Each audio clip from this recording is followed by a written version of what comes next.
one of Skyrim's deadliest predators is on the hunt. Silent, focused, hungry. A saber cat. Suddenly, it catches a scent. A carcass.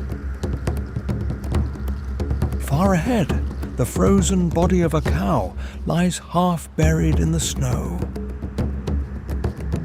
But the saber cat is not the first to notice.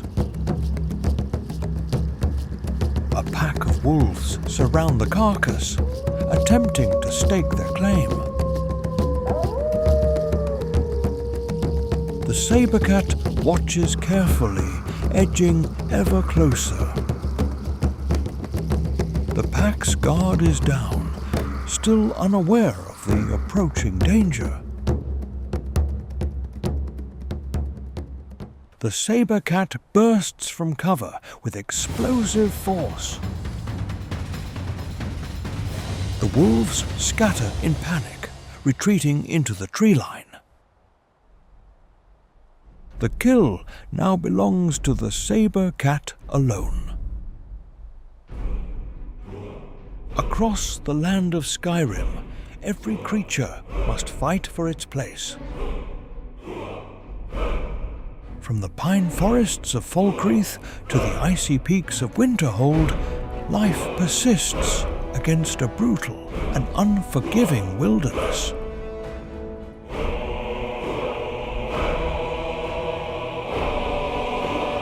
This is Planet Skyrim.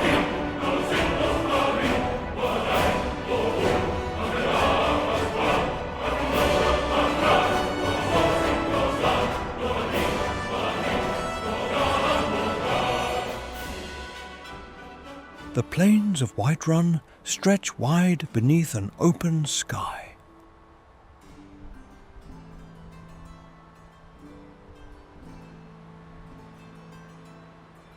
Shaped by wind, cold and time, this is a land that offers little shelter.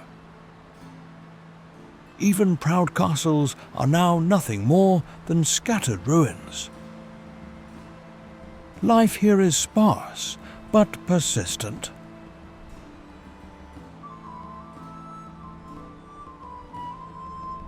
Among the largest inhabitants of the plains are the mammoths. Grazing slowly, they travel in loose herds across the tundra. The mammoths' secret to survival are the giants. Though vastly different, the two coexist. In return for harvesting cheese and hides from the mammoths, the giant shepherds provide a measure of security in a harsh environment.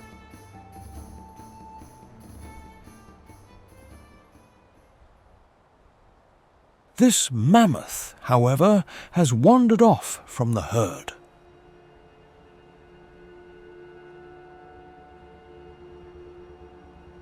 Alone, the mammoth pauses.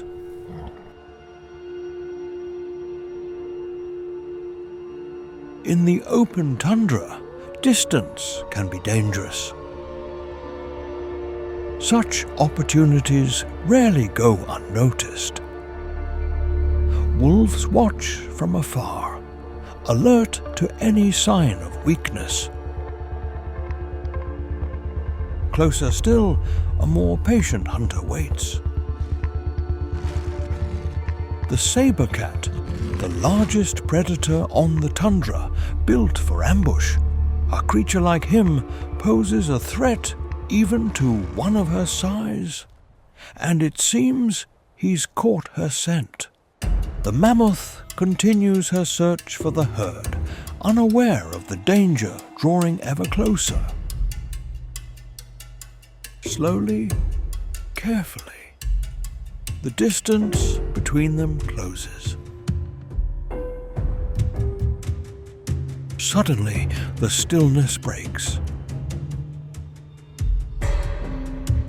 The saber cat lunges, but the mammoth stands her ground. deciding the cost is too great, the saber cat withdraws, leaving the mammoth triumphant.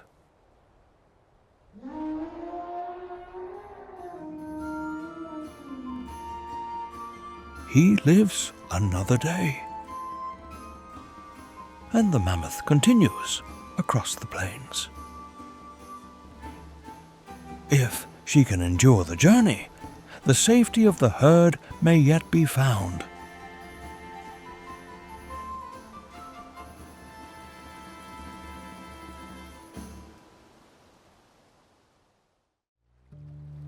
Far from Whiterun, the icy waters of the Sea of Ghosts press against Skyrim's northern shore. Among the rocky coast, a mud crab emerges. Small and deliberate, he moves with caution, feeling his way across stone and surf. His spiny, barnacle-encrusted carapace forms a rigid armor, the perfect complement to massive, intimidating claws that are nearly half his weight. Along the shore, mud crabs forage for stranded fish eggs. They rely on shallow burrowing, using their natural camouflage to reduce their visibility to predators. And with good reason. From the water, hawkers arrive. Creatures of weight and momentum, they are wrapped in layers of thick, insulating hide. Their deadly tusks and enormous bodies dominate the shore.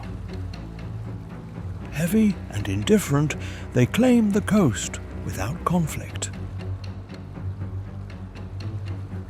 Driven from the rocks, the mud crabs flee into the water. Here, danger is harder to see.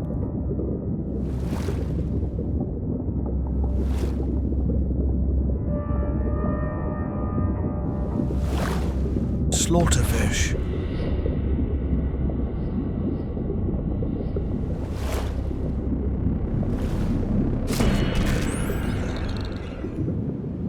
Quick and merciless, one mud crab does not escape.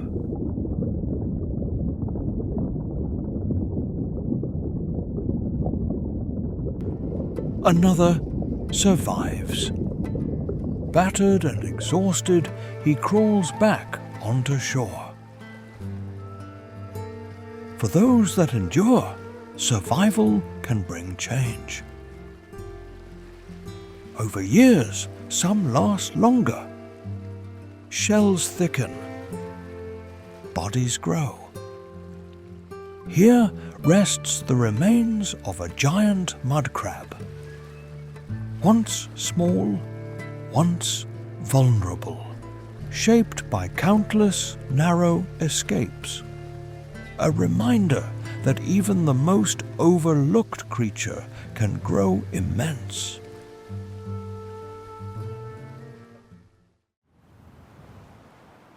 Here, along Skyrim's frozen shores, the ocean can seem endless.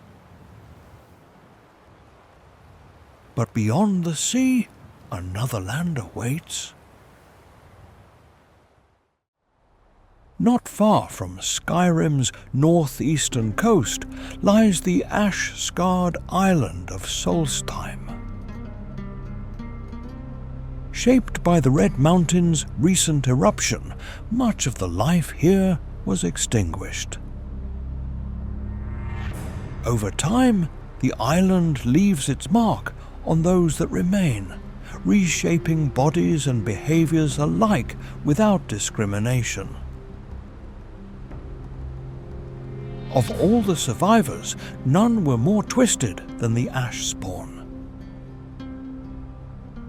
Kept animate by the fires that first consumed them, these tattered remnants of life now stalk the wasteland. Yet, even Solstheim's harshness did not claim every creature. Hovering above the blasted landscape, a netch drifts into view. Peaceful and unhurried, it moves with the wind, staying just above the choking ash. Protected by their thick hide, netch feed on airborne spores and vapors, harvesting what little nourishment the sky provides. Social animals, netch form close-knit herds, usually made up of a bull, a betty, and one or more calves. As the calves' hide will not fully develop until adulthood, for now they rely on the comforting security of their parents. But even for these gentle giants, the calm does not last.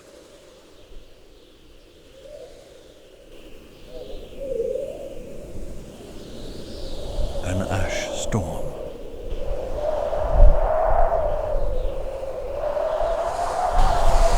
The air thickens. Visibility fades.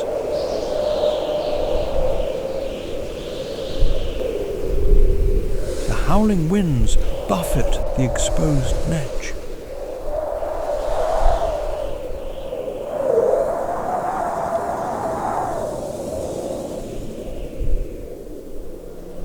And as abruptly as it appeared, the storm passes.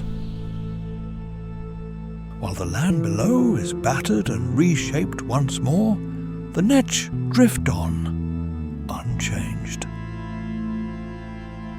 Solstheim's reach ends here. However, not everything on the island is quite so docile. As the mountains of Solstheim rise around us, we encounter the Reeklings. Small and voracious, these goblin kin have made their homes across the island's upper reaches. Faced with the many dangers of the high mountains, some tribes have adapted in unexpected ways. This particular band of Reeklings has taken over a Nordic longhouse, an unusual solution to cold and predation. Even within this hall, their structures are chaotic and improvised, a rickety tangle of scrap, bone and timber. The Reeklings themselves are squat and bipedal, their blue skin often marked with crude war paint. Despite their size, they possess dexterous hands, allowing them to wield simple but effective spears. Leadership in the tribe is not inherited. A chief holds power only as long as they can defend it, through force, cunning, or both. To ensure their survival in the harsh mountain environment, the Reeklings rely on one additional advantage: the bristleback. Known for its spiky, coarse hair, the bristleback is well protected against Solstheim's cold.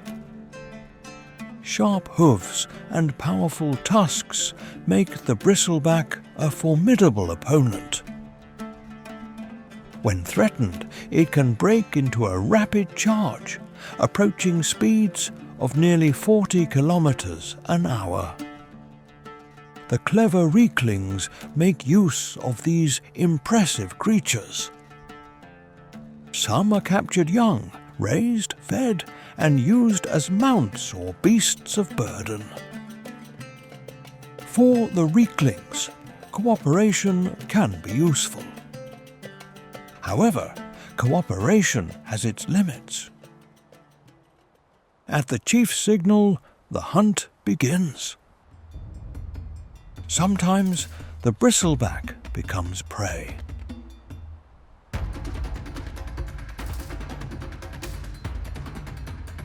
Ahead, a lone bristleback forages through the ash.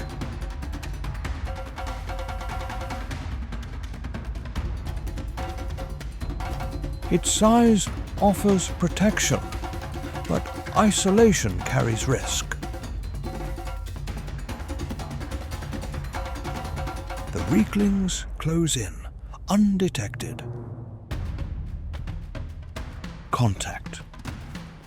The bristleback charges and the hunters spread out, relying on coordination and the reach of their spears.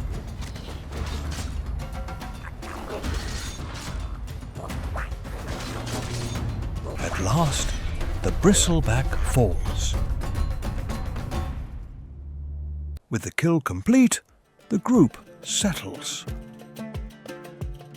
Leadership, for now, goes unchallenged.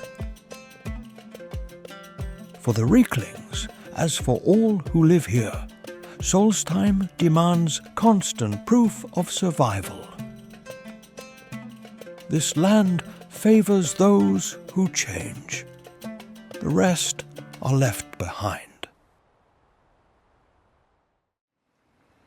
Returning to the mainland, we leave the ash for the time being.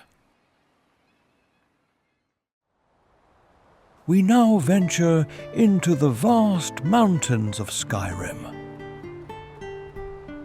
Hidden among the peaks, ancient ruins endure, remnants of a once great age.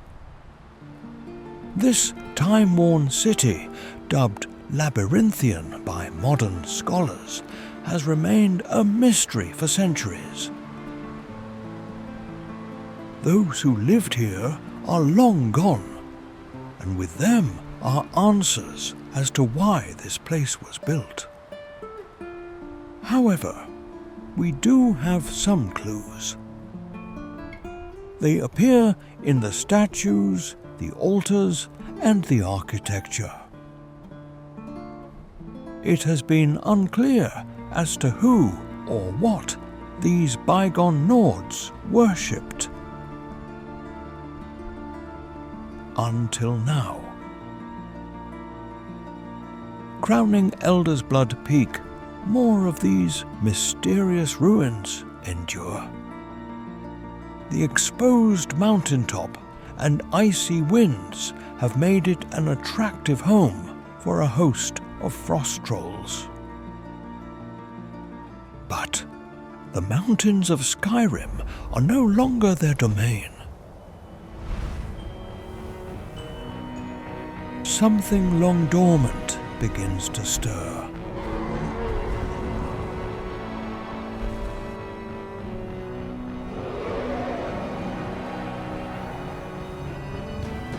The dragons have returned.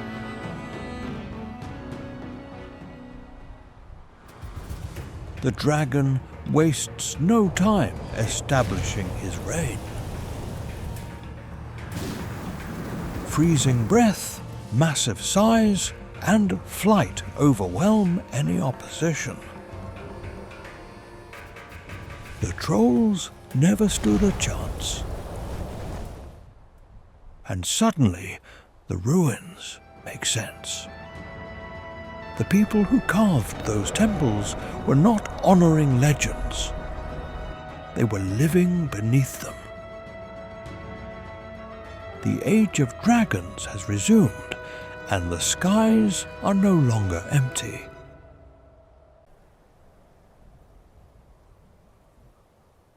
It appears the dragon has extinguished all life on the mountain. But one troll has escaped its wrath.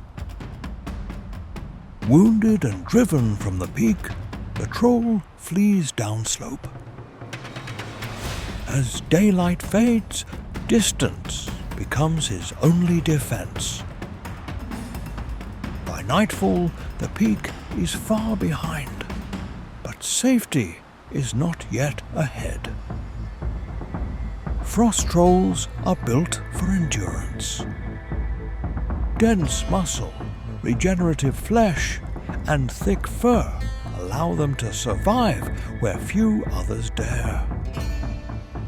But These adaptations come at a cost. They require constant energy. Hunger soon overtakes fear. The troll searches for food, combing the slopes for potential prey. This pack of wolves could provide a much-needed meal. Normally, the advantage would lie with the troll. However, exhaustion has shifted the balance. The troll retreats. Forced onward, he turns his focus to shelter. This outcropping appears promising, yet is already claimed. Not here. Or here. If he does not find refuge soon, he will not survive.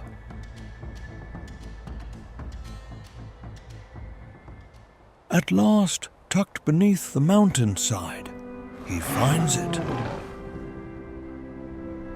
Limping towards the small cave, he is too tired to worry about potential occupants. Inside, the cold loosens its grip. The cave is small but empty. It will do for now. Examining his new home, he deems it safe enough to rest. The week passes peacefully, and the frost troll has regained much of his strength. For the frost troll, the mountain ends here. However, as we go deeper into the caves, another world begins. These tunnels have long since been abandoned, overtaken by ice and cold. Delving further, a lost civilization reveals itself. Many of the wonders these people produced are now ruined. Yet, some still function. Precise mechanisms hint at purpose and forgotten splendor.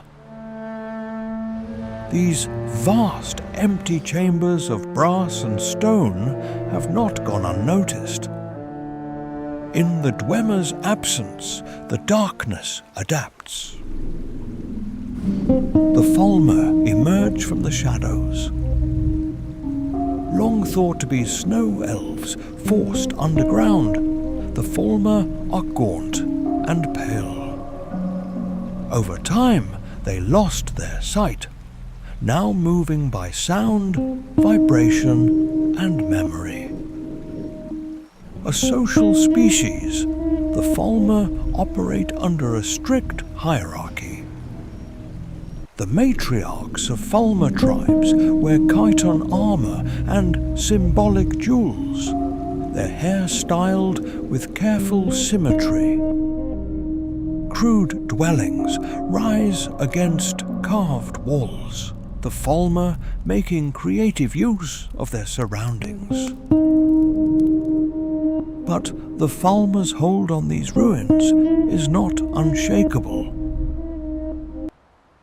The old masters of these halls will not be replaced so easily. Some of the Dwemer's finest creations remain animate, and not all were designed to serve. A dwarven sphere. These constructs wander the corridors, eliminating any who trespass within their creator's domain. And deeper still, something larger awakens. Ancient hydraulics grind into motion as the Centurion rises from its millennia-long sleep. a pinnacle of Dwemer craftsmanship, this behemoth was built for one purpose. It suffers no intruders. As if its strength were not enough, the Centurion can vent superheated steam from its core. Yet even this mighty guardian is not the greatest secret these halls conceal. For centuries, the same question has endured. What were the Dwemer of old trying to protect?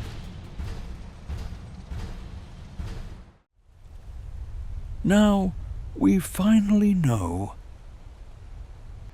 The cavern of Blackreach opens up before us. A vast underground realm, the jewel of Dwemer civilization.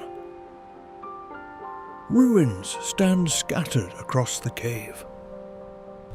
Automatons are found even here, still guarding this mighty capital. Yet, the dwarves were not the first to claim this secret world. Tiny fungi rise from the rocky soil. They grow over millennia into the towering mushrooms we see today, adapted to the absence of sun. Long tendrils draw nutrients from the microscopic particles that fill the cave, while simultaneously ingesting the bioluminescent bacteria that cause them to give off their eerie glow. But the giant mushrooms are not alone. Something else lurks in the shadows. A frostbite spider.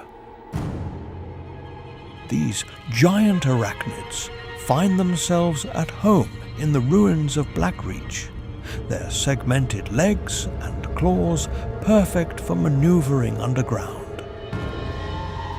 Their namesake venom is highly potent, slowing their prey as if frozen in place.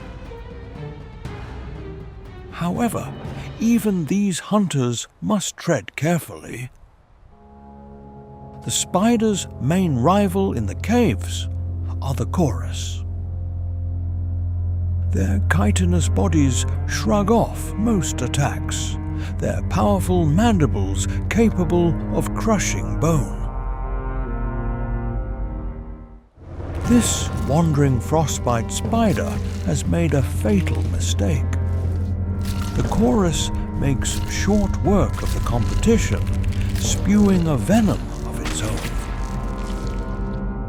As a chorus matures, it eventually molts, emerging in its adult form. Faster and far more aggressive, the flying chorus hunter is an extremely formidable predator. Hunting in packs alongside their juvenile counterparts, no creature is safe. Ambushed, outnumbered and surrounded, the giant quickly falls. Here in the depths, size alone offers little protection. Of all the mysteries of Blackreach, none are so great as what is found in the center of the city. An immense beacon in the shape of an orb, thought by some to be an artificial sun. Whatever its original purpose, the Falmer who now inhabit the city rule it as their own, though only the thralls they bring below to serve them can witness its majesty. Yet there exists a far older claim to this striking sphere. A cry echoes through the cavern. Awakened from its slumber, the ancient dragon tolerates no pretenders. The Falmer scatter as dragon fire floods the depths with a new light. Shaped by eons spent in the cavern of Blackreach, Vulthuriel's green flames and distinctive patterns mark him as a truly unique creature.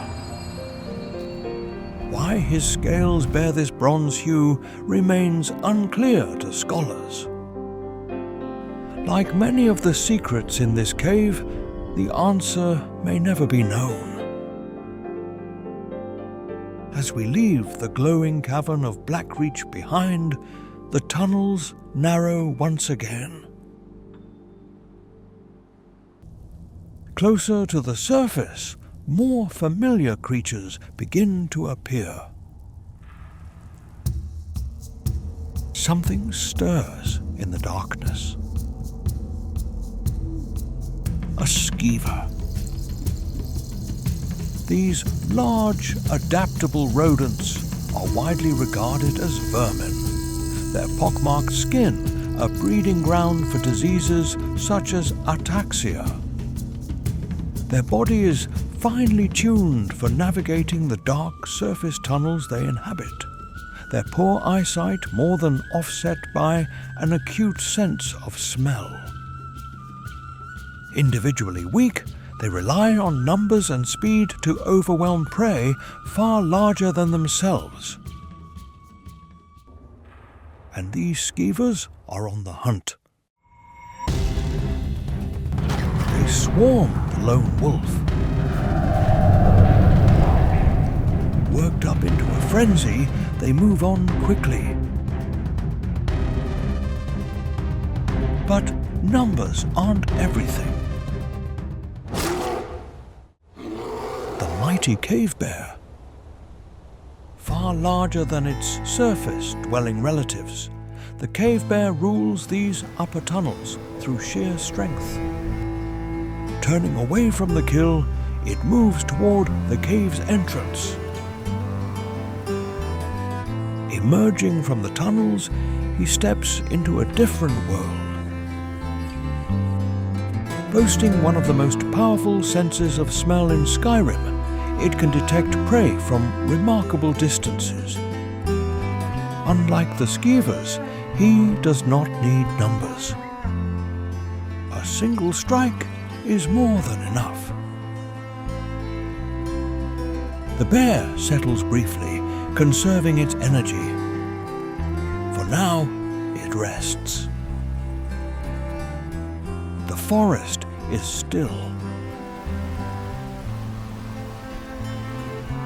Eventually, he rises. There is only one reason for a cave bear to venture to the surface. Food. However, this cave bear is looking for something in particular. An ideal breeding ground for all kinds of aquatic life. At the edge of this quiet lake, he finds opportunity.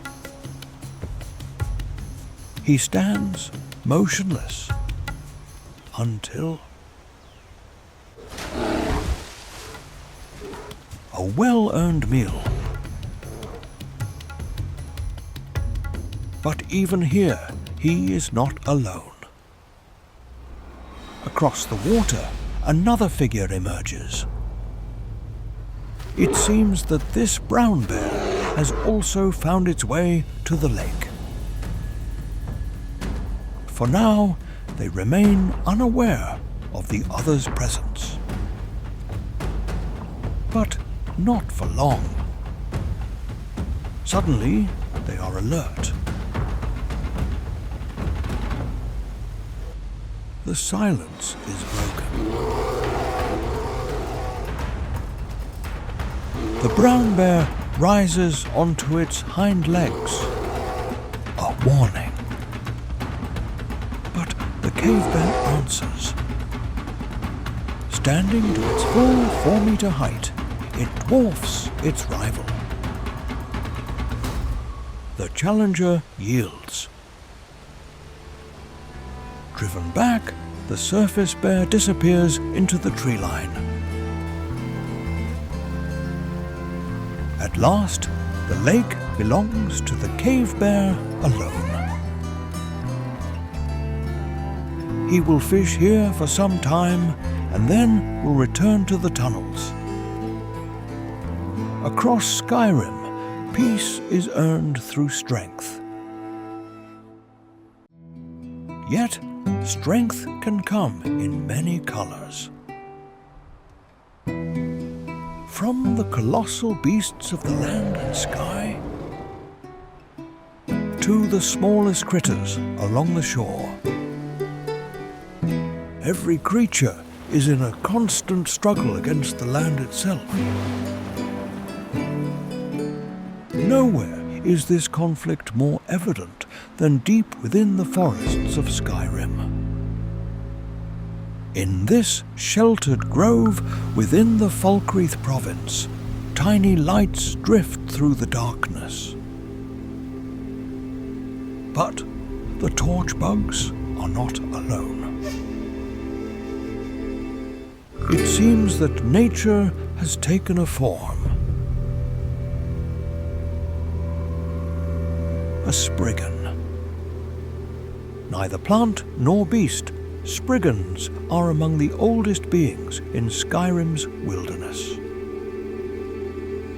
Guardians of the forest, they emerge only when their domain is threatened. They suffer no invaders.